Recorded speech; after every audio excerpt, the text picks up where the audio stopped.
नमस्कार, नमस्कार दोस्तों, मैं फिर से आ गए हैं हम और थोड़ा टेक्निकल ग्लिच हो गया था। थोड़ा-सा टेक्निकल ग्लिच हो गया था जिस वज़ह से आपको दिक्कत हुई और उसके लिए मैं माफ़ी चाहता हूँ। तो शुरू करते वहीं पे आते हैं बरेली। बरेली में जैसे हम आपको बता रहे थे कि बरेली निकाय चुनाव जो है, वो इस बार काफ़ी ज़्यादा अभी आप लोगों को आवाज़ आ रही है ना? बरेली निकाय चुनाव जो है वो काफ़ी ज़्यादा रोमांचक होने वाला है। मतलब काफ़ी ज़्यादा वहाँ पे हलचल हो चुकी है क्योंकि इस समय वहाँ पे सब 4 कैंडिडेट वहाँ पे हैं, 4 कैंडिडेट में डॉक्टर उमेश गौतम हैं, डॉक्टर आईएस तोमर हैं, यूसुफ जारीवाल हैं जो बसपा से हैं, उसके अलावा कांग्रेस कैंडिडेट हैं और सपा का अपना कोई कैंडिडेट वहाँ पे नहीं है। सपा ने पहले ही वहाँ पर डॉक्टर संजीव सक्सेना को अपना कैंडिडेट बनाया था और संजीव सक्सेना को कैंडिडेट बनाने के बाद सपा ने नाटकीय ढंग से किस नाटकीय ढंग से वहाँ से उनका नाम वापस लिया जिसमें वो नाम वापस लेना नहीं चाहते थे। लेकिन फिर भी अखिलेश यादव ने दबाव बनाया, उनके पास फ़ोन गया और उन्होंने नाम वापस लिया। उसके बाद जो समर्थन है वो निर्दलीय प्रत्याशी डॉक्टर आईएस तोमर को दिया।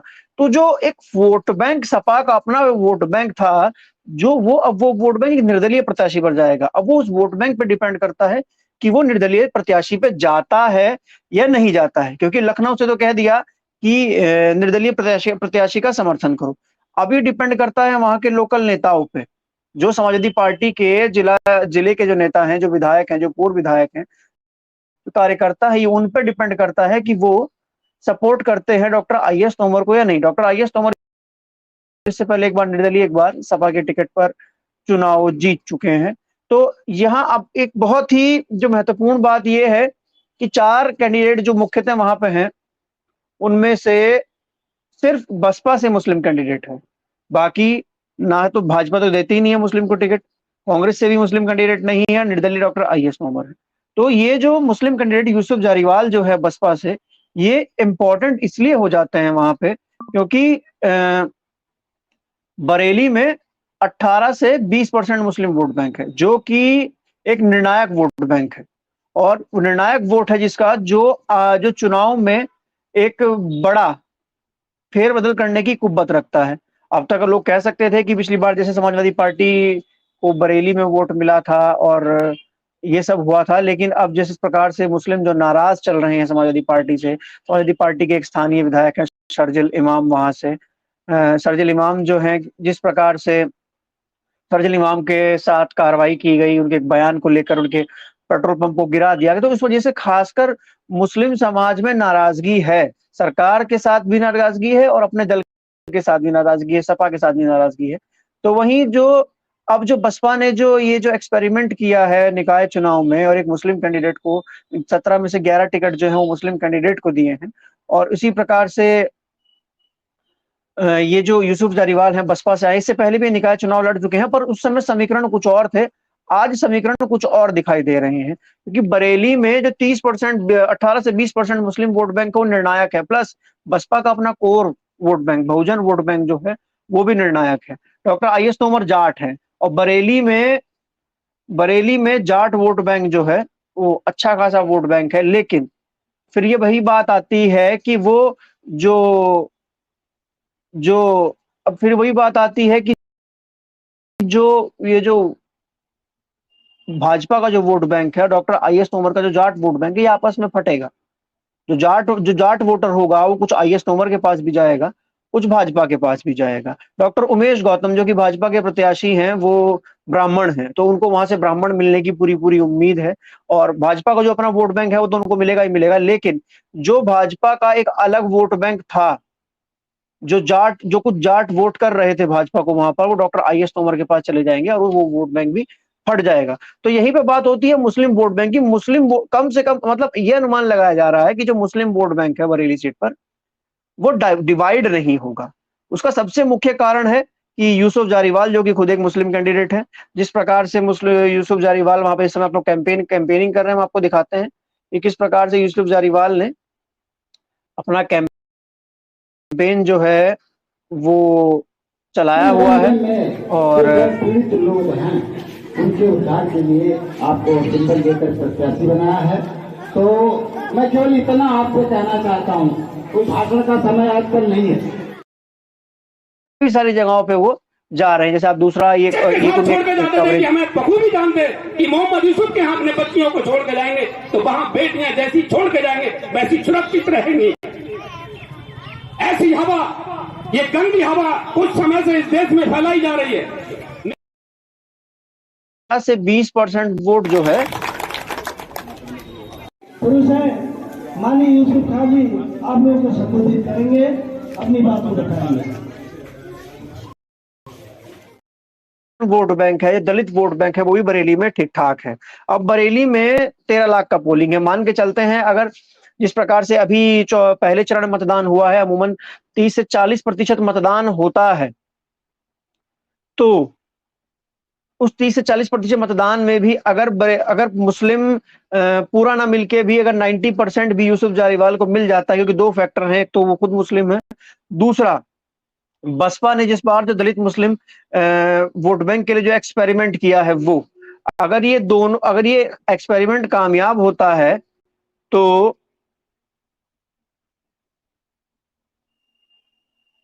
ये एक्सपेरिमेंट जो होता है दोनों में, तो ये उनको काफी फायदा पहुंचा सकता है। रही बात सपा ने तो वहां से कैंडिडेट दिया ही नहीं है, सपा ने सपोर्ट करने के लिए बोल दिया है डॉक्टर आईएस तोमर को। तो जो सपा का जो क्षेत्रीय नेतृत्व है वो भी इस चीज से नाराज है कि सपा ने वहां से कैंडिडेट नहीं दिया और उसके बाद एक निर्दलीय कैंडिडेट को सपोर्ट किया। तो इस वजह से सपा के जो क्षेत्रीय नेता हैं, जो क्षेत्रीय विधायक हैं, वो भी इस चीज को लेकर उनमें भी इस चीज को लेकर काफी बातें हो रही हैं, वो भी इस चीज को लेकर काफी बातें कह रहे हैं। एक तरीके से देखा जाए तो बरेली में बसपा जो है वो टफ फाइट देती नजर आ रही है। वही बात की जाए बरेली के स्थानीय मुद्दों की, तो बरेली के स्थानीय मुद्दे भी इसमें बहुत ज्यादा डिपेंड करते हैं। अभी हाल ही में बरेली में बारिश हुई है और वहां से अभी डॉक्टर उमेश गौतम वहां से मेयर थे, तो भाजपा से वो मेयर थे। तो हुआ क्या है कि जब बारिश हुई है तो उससे वहां खूब जलभराव हुआ, काफी सड़कों की समस्या आई, नाली की समस्या आई। तो एक वोट बैंक है वो इस चीज से भी छिटकेगा। अब एक जो वोट बैंक है जो क्या नाम है, न्यूट्रल होकर वोट करता है, जो काम को देख के वोट करता है, तो वो ये सब चीजें सामने देखेगा तो वो इस चीज से छिटकेगा और इससे छिटके वो एक विकल्प ढूंढेगा।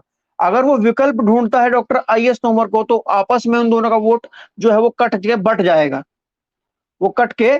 जाएगा। और जो बसपा का जो एक पुष्ट जो वोट मिल रहा है, बसपा को जो दलित बहुजन एक पुष्ट वोट मिल रहा है, जो बिल्कुल भी बटेगा नहीं, जो बिल्कुल, हाँ कांग्रेस थोड़ा बहुत ले सकती है पर ज्यादा नहीं लेगी, जो बिल्कुल भी बटेगा नहीं, उससे बसपा को फायदा हो सकता है। क्योंकि बसपा का वोट बैंक अब डिवाइड नहीं होना है, क्योंकि बहुजन वोट बैंक प्लस मुस्लिम वोट बैंक बरेली में बसपा के लिए एक बड़ा फैक्टर है। अगर पूरा बहुजन वोट बैंक और पूरा मुस्लिम वोट बैंक बसपा को मिलता है बरेली में, तो बसपा बहुत बढ़िया फाइट दे रही है। और ये बात ध्यान रखिए, ये निकाय चुनाव सिर्फ और सिर्फ एक ट्रेलर है, एक झांकी है 2024 के चुनाव का। अगर 17 में से ये 17 जो मेयर की जो सीटें हैं, ये डिसाइड करेंगे कि आने वाले 24 के चुनाव में सांसदी के चुनाव में, लोकसभा के चुनाव में कौन किस सीट पर कितना मजबूत है, ये डिपेंड करेगी, ये वाला मेयर चुनाव डिपेंड करेगा। और रही बात बरेली के बाद देखा जाए तो सहारनपुर में बीएसपी ने टफ फाइट दी है। जिस प्रकार से वहां से कैंडिडेट का चुनाव इस बार बीएसपी ने किया है, जो समीकरण देकर कैंडिडेट का चुनाव बीएसपी ने किया है, वो बहुत सही किया है। अखिलेश यादव शुरुआत से ही कह तो रहे थे कि वो दलित पिछड़ों की राजनीति को लेकर आगे चलेंगे, लेकिन अखिलेश यादव ने जो कैंडिडेट का चुनाव किया है निकाय चुनाव में, वो सही ढंग से नहीं कर पाए। उन्होंने फिर वही गलती करी है 2022 के चुनाव में, वो गलती की थी उन्होंने कैंडिडेट को चुनने में।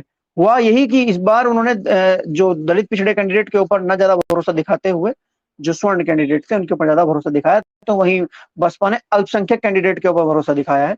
और एक विश्वास बसपा सुप्रीमो मायावती ने जताने की कोशिश की है और उनका विश्वास जीतने की कोशिश की है, मुस्लिम वोटर की और मुस्लिम समाज का विश्वास जीतने की कोशिश की कि हम आपको प्रतिनिधित्व दे रही हैं। तो रही बात, वही पूरा फैक्टर है बरेली में बसपा के पास कई एडवांटेज हैं। बसपा के पास सबसे पहला एडवांटेज है कि यूसुफ जारीवाल को लेकर और वहां कोई मुस्लिम कैंडिडेट नहीं है, सबसे बड़ा कैंडिडेट तो ये है। दूसरा, बसपा का वोट बैंक, बसपा का बहुजन वोट बैंक प्लस मुस्लिम वोट बैंक, मुस्लिम वोट बैंक के दो फैक्टर हैं, एक तो कैंडिडेट मुस्लिम होना, दूसरा बसपा का मुस्लिम एक्सपेरिमेंट होना, और तीसरा वहां से कोई और मुस्लिम कैंडिडेट ना होना। तो ये फैक्टर सबसे बड़ा फैक्टर है। रही बात भाजपा की और कांग्रेस की और निर्दलीय जो डॉक्टर आई.एस. तोमर है उनके वोट बैंक, तो वो वोट बैंक डिवाइड होगा, वो वोट बैंक डिवाइड होगा।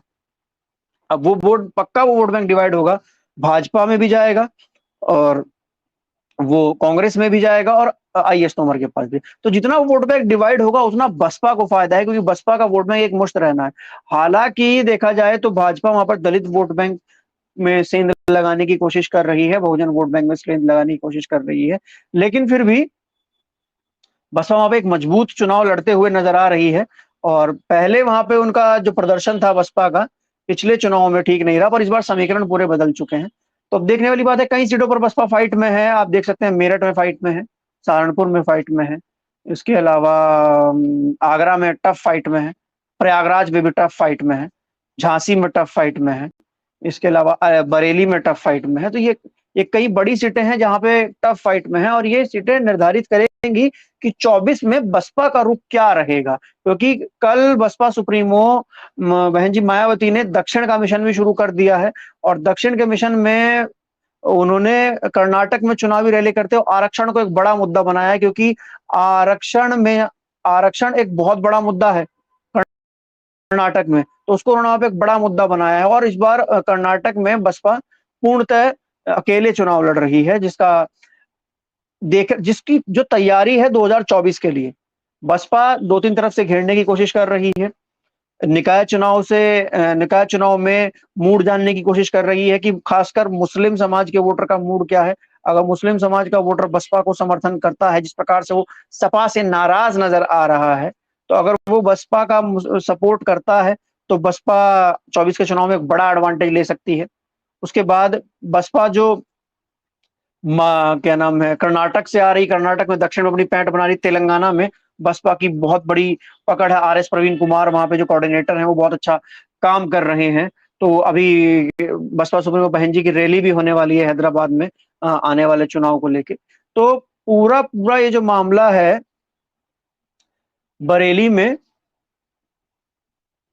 में जो पूरा मामला है वो देखने को मिल रहा है कि बसपा वहां पे टफ फाइट में है। और सबसे बड़ा कारण ये है कि बसपा को अगर जिस हिसाब से वहां पे समीकरण बना है उस हिसाब से वोट मिलता है, तो बसपा वहां पे बहुत बढ़िया फाइट दे सकती है और बहुत बढ़िया फाइट देगी। तो आज के लिए बस इतना ही, मिलते हैं आज के लिए बस इतना ही। और अधिक चुनावी विश्लेषण देखने के लिए, चुनावी खबरें देखने के लिए, निकाय से जुड़ी हुई खबरें देखने के लिए देखते रहिए राजपथ। धन्यवाद।